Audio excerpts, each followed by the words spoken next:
Welcome to the New School Leader, where we are committed to helping new and aspiring administrators develop the skills that they need to take the next step in their leadership journey, whatever that step may be. I'm Luke Croy. I'm Brett Phipps. And in today's video, we're going to talk about 5 ways that aspiring administrators can set themselves up for success this fall. Let's go ahead and get started.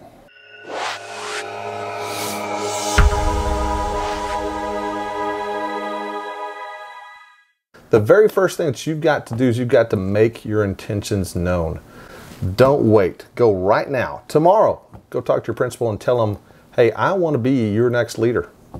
People want to help you, Luke, and I've never been turned down when I've asked for help. Yeah. One of the things that I like to do is I take 3 days a year where I just go interview some principal somewhere, or even another type of leader, maybe even a superintendent, and say, what are the things that I've got to do to get better? Or what do I need to know about whatever I want to know about? Perhaps it's curriculum. Perhaps it's something that they do really well in their district that I want to know more about.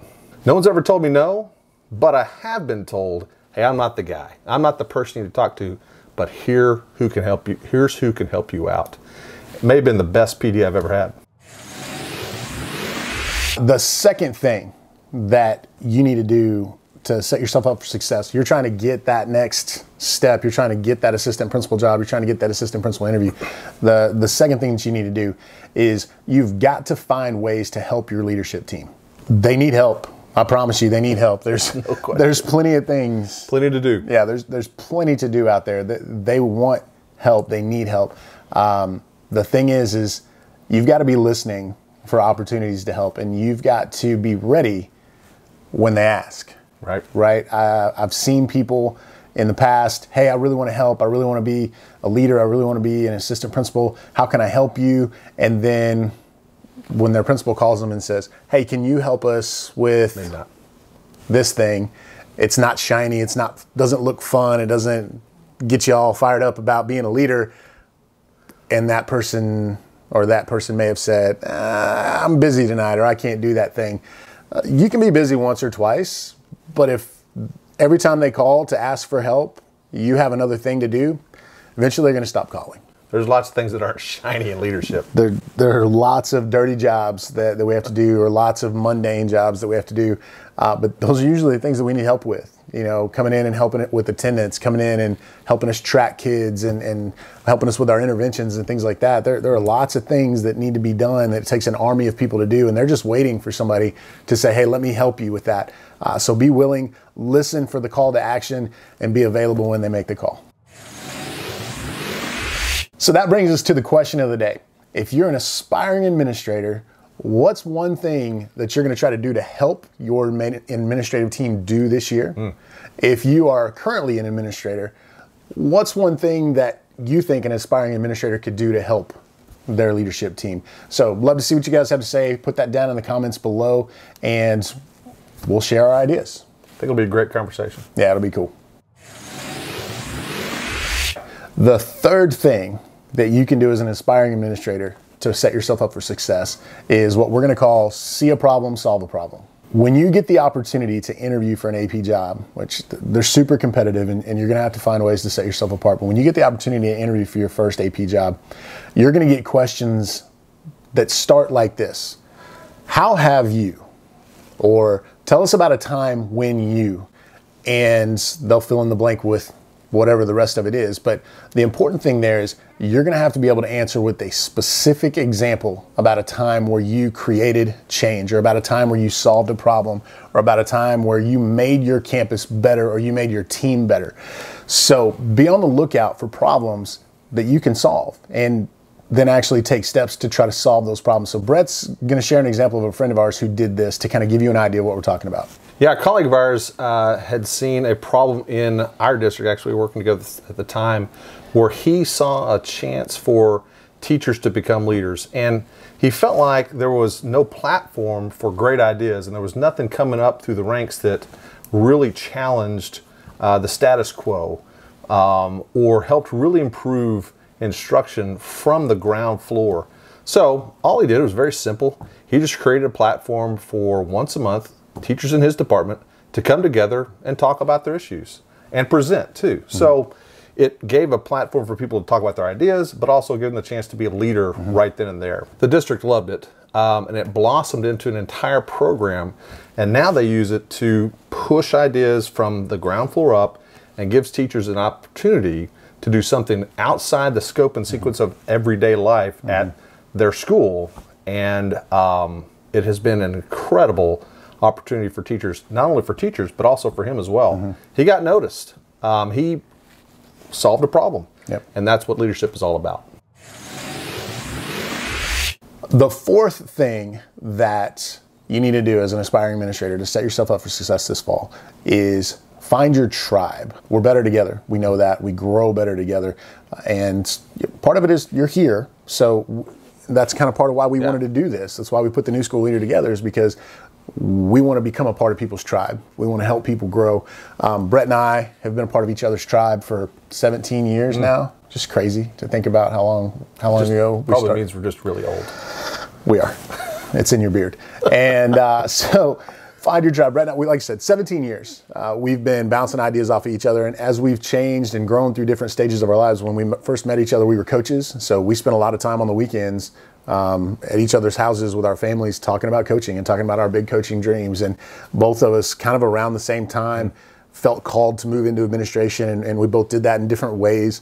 But throughout that whole process, we were constantly talking to each other and bouncing leadership ideas off each other. And even today, he works in a small school district, kind of in a rural area, and I work in a very suburban district, a little bit bigger school. But the leadership principles, they work, right? And it's great to get his perspective from a small school perspective and me sharing my perspective. And, we've got a couple different group texts with some other administrators from different size schools, from middle schools, from high schools, from different size districts than what we're both in. Sure. And it's great. I mean, we constantly talking about what's going on our campus. How are you guys handling, especially all the things that are happening right now with the pandemic and all of that, being able to bounce ideas off of one another about how we're handling safety measures and things like that. It's been outstanding. And, we've even got a Marco Polo thread with a really good buddy of ours in Connecticut. We've never actually met him face to face, which is the beauty of technology, right? But we connected listening to his podcast. I met him about 3 years ago listening to his podcast. Just sent a message one day and said, "Hey, I really like your stuff. It's great. You're doing a great job with it." And it kind of just sparked a friendship. And then Brett jumped into that. And, we communicate with him, collaborate with him almost daily on things like this, on creative things. So, we've got different tribes for different things. And I think that as someone who's an aspiring administrator, one of the things that can help you a ton is to find other aspiring administrators and help each other, like especially when it gets to interview season and job season, sitting down and kind of working through what are some of the questions you think you're going to get and how are you going to respond to those, and really just building each other up, because as we're helping other people get to where they want to be, we're going to end up getting to where we want to be. So big piece of advice there is just find your tribe. Yeah, this job's tough enough, right? Need other people around you. No doubt. The fifth and final thing we're going to be talking about today is seeking out professional development. For most of us, that looks like going to conferences, things like that. But I'm giving you just some other things to think about. Listen, first of all, you're here, right? Yeah. That means automatically that you're interested in growth. And so thank you for being here. We're going to continue to grow with you and put out the best content we can to make you think. And of course, it's going to push our thinking, right? Yeah. Luke talks about this all the time. Leaders are readers. A couple books I really love are Linchpin by Seth Godin. A great story about how to be the thing that drives your business or school forward. And the other one is Radical Candor. We've talked about this book a couple times by Kim Scott. Great book about relationships and how to have those conversations that are pretty tough. What about you, Luke? A couple books off the top of my head. I remember when I was trying to get my first assistant principal job, one of the books that helped me probably more than any is a book called Principal Matters by William Parker, I think is his last name. He also has a podcast of the same name, the Principal Matters podcast. It's outstanding. He's a school leader in Oklahoma, and it was great for me because that book gave me a lot of perspective into what the job was really like. We see it from the outside when we're teaching, and we think we know what it's like. He did a great job of just laying out, this is what the principalship looks like, and it helped me a ton in really understanding where I was going as a leader and what I was trying to get myself into. The other one that I think it's one of my top 5 books. It's not a school leadership book by any means. It's just a leadership book. The Dichotomy of Leadership by Jocko Willink and Leif Babin. It's outstanding. And there are so many things that we do in leadership that are a dichotomy, right? How do I balance, for example, how do I balance staff morale with holding people accountable, right? And things like that. And they do a really good job. Jocko and Leif were Navy SEALs in Iraq, and they battled and they brought those leadership lessons together and put them into the Dichotomy of Leadership and a couple other books that are outstanding. But those are the 2 that I think that I would recommend to anybody that's wanting to become a school leader. The other thing that I think is an important piece of your growth is certainly social media. Different people have different ideas about social media, pluses and minuses on both sides. But for me, Twitter was something that really helped me grow. Facebook, there's Facebook pages all over the place that have some neat things for people who are aspiring leaders. Go check them out. A couple of great Twitter chats. I'm a sucker for a good Saturday morning Twitter chat. Edu Gladiators, and the other one is Lead Up Chat that I've both been a part of for quite a while. Great places to go learn, think through things, and do something a little bit different. And the last one I'd say is podcasts. Lute, I know that you've been a podcast guy for a long time, probably longer than I have. We talk about it quite a bit. Certainly Innovator's Mindset by George Couros. I'd say Finding Mastery by Michael Gervais, which is a little bit different, a little bit of an interview style. And then certainly our favorite, 1% Better with Joe Ferraro. 1% Better. That's right. My guy. That's our guy. Yeah, Joe's an English teacher in New York. He lives in Connecticut, teaches in New York, and he teaches seniors English and speech. And he started this podcast almost 4 years ago, and it's just about getting 1% better every single day, language, mindset, behavior. So if you're looking for something to grow with, I think that those are good places to start for sure. Yeah. Last thing is this: find your mentor. I heard a great leader that I know talked about books as being her mentor. Oh yeah. Which I thought was a really cool way to think about how you consume a book. I don't know that I particularly agree that is really the quintessential mentor, but it certainly makes a lot of sense.